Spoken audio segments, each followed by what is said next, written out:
Je m'appelle Angela Montenegro, j'ai 43 ans et je viens témoigner ici car j'ai perdu ma maman au lendemain de mon accouchement et le papa de mes enfants m'a laissé à leurs 5 mois car il est atteint de schizophrénie.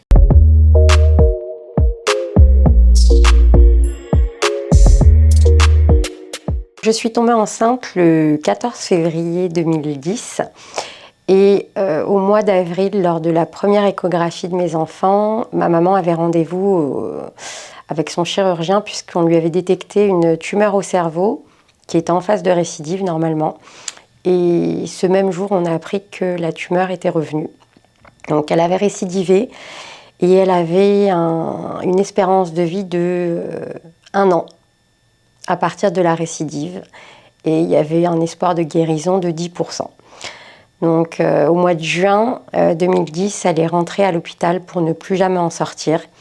Et donc j'ai vécu ma grossesse gémellaire, pour le coup, en voyant la personne qui m'avait donné la vie perdre la sienne sous mes yeux, puisque les cancers du cerveau sont des cancers qui n'occasionnent aucune douleur physique, mais qui font une régression au stade infantile de la personne qui en est atteinte. Donc j'ai vu petit à petit ma maman se dégrader pour revenir à un état tout d'abord tel qu'un bébé, puis après un état végétatif les dernières semaines de sa vie.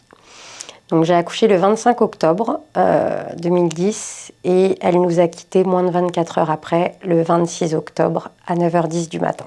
Aux 5 mois de mes enfants, leur papa qui avait déclenché une schizophrénie est tombé gravement malade et a dû nous quitter pour se soigner, même si on ne se soigne jamais de cette maladie.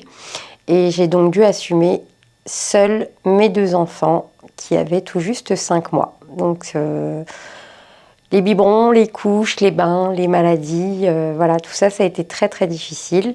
Et il fallait aussi à côté gérer le deuil et la maladie qui était présente, puisqu'il essayait quand même d'être présent pendant quelques années, jusqu'à ce que la maladie devienne trop forte et qu'il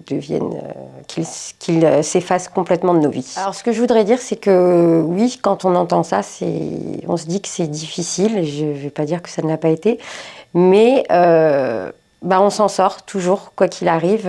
Aujourd'hui, mes enfants ont 12 ans, ils sont grands, ils sont en bonne santé, je travaille et je suis très heureuse dans ma vie, j'ai une vie épanouie. Et faut jamais baisser les bras, toujours garder espoir et s'accrocher à ce qu'on peut.